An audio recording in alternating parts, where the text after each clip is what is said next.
All right, all right.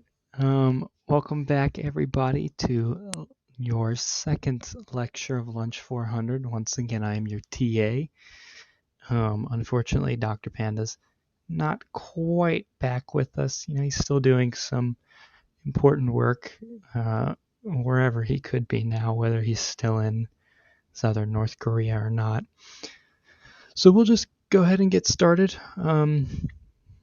Make sure you've finished everything for the last week. Make sure to be reviewing those lectures and being ready because you will be having a midterm a little while from now. Just make sure to stay up on everything. So we'll just go ahead and get started.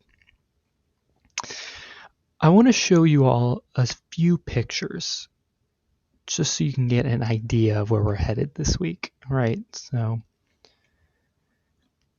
we have this fellow right here. Hopefully you've got some ideas cooking. Here's another one. It's kind of similar. Maybe you can start to think of some similarities.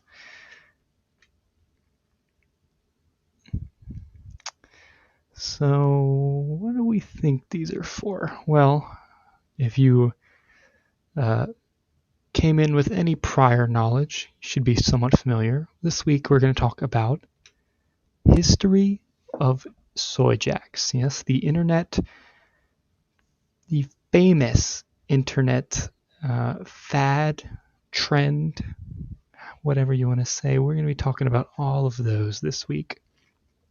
A little background information, right? Soy jack, which is the combination of the words soy and wojak, creates a character that has features of a soy boy or a new male, right? So it's intended to mock somebody. Often you'll have text with it, so you can mock their opinion or their position. Usually give you these large open mouths, maybe like a scraggly beard, although they're incredibly diverse. So we have a very basic, very plain soy jack here, but they can get all kinds of crazy and diverse. There are a bunch of formats. I've located what I would consider three major ones, although these are by no means comprehensive. On the far left here, right, all these fellows with their mouths open, like I said, that scraggly beard, I consider those the typical soy jack. That middle fellow there, the one who looks really sullen, I have bestowed upon them the name the Doomer soy jack. And then, of course, if you have ever used the internet, you've come across this one on the far right here. This is the Chad versus soy jack. So let's get a little bit into each of them, right? The typical soy jack, very basic, easy to use, versatile, used to express somebody's opinion or their point of view in some bad way.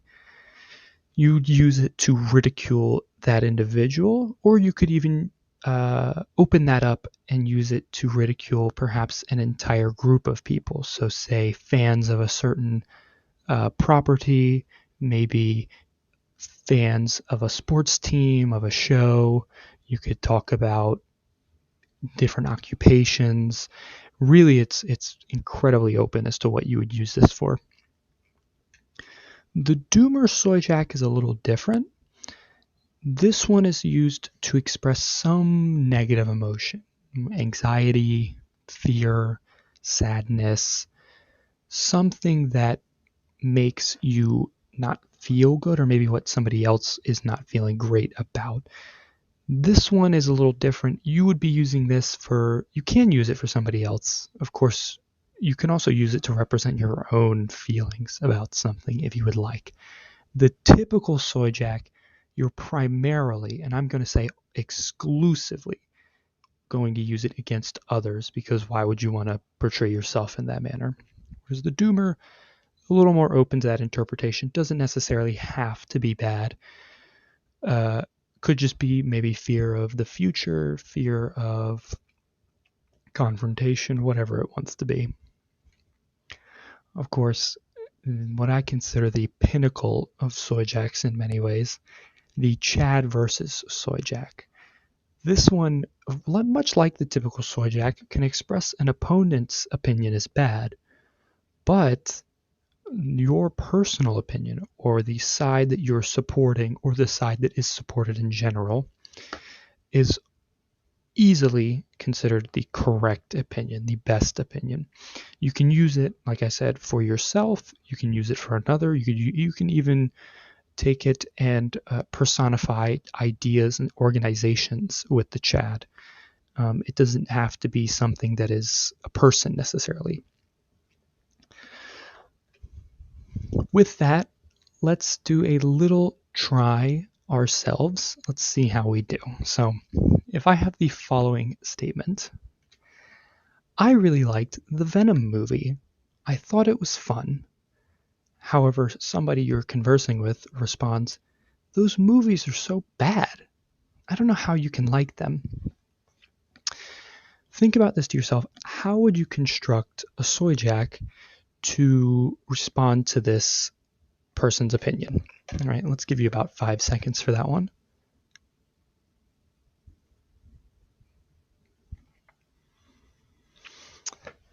The first way I would do it, of course, the typical soy jack, such as this. I would say, no, you're not allowed to like Venom. That movie sucks. And of course, with this image behind them, this person looks like a fool. Why would you ever follow the opinion or subscribe to the opinion of somebody who is such a crybaby, who's so strange? There was an alternative I thought about as well. I thought you could easily turn this into a Chad versus soy jack meme. So in this instance, you would have a similar response from the typical soy jack on the left here. No, you're not allowed to like the Venom movies. But the Chad here is expressing their correct opinion, where they say they love Venom and Venom is a goated film. They love how he's a goo man. Of course, both of these are applicable.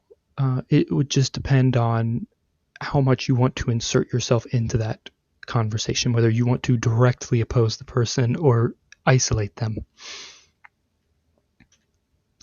Like I said earlier, there's tons of diversity within these guys, so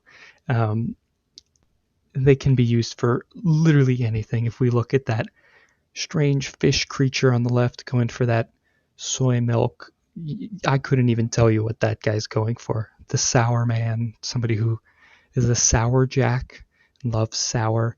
You're saying people that like sour maybe are a little weird.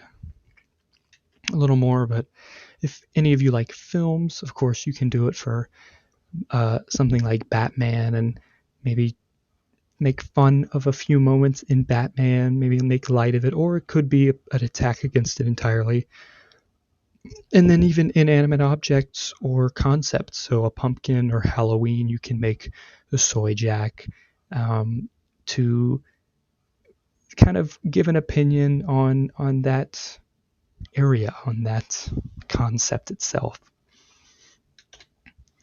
Just to end off today, Dr. Panda actually sent me a few soy jacks that they made themselves that I thought it would be kind of fun to let you all see. So the first one here.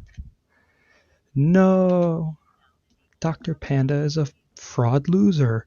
And then, of course, we can see this is the soy jack for Chad. So the Chad says, haha, he's just a panda in a suit. We'll continue. Similar setup here. We have the virgin, average Dr. Panda hater. And then, of course, the Chad, weakest Dr. Panda fan over there again, showing how the correct opinion is to be a fan of Dr. Panda. And then finally, we have a variant of the typical soy jack here, where they clearly have an incredibly incorrect opinion. That was all for today's lecture. Pretty easy, nothing too crazy. For your lecture quiz this week, it will not be a typical quiz. Instead, each one of you will create and submit your own soy jack. Now, you can do any format you would like, any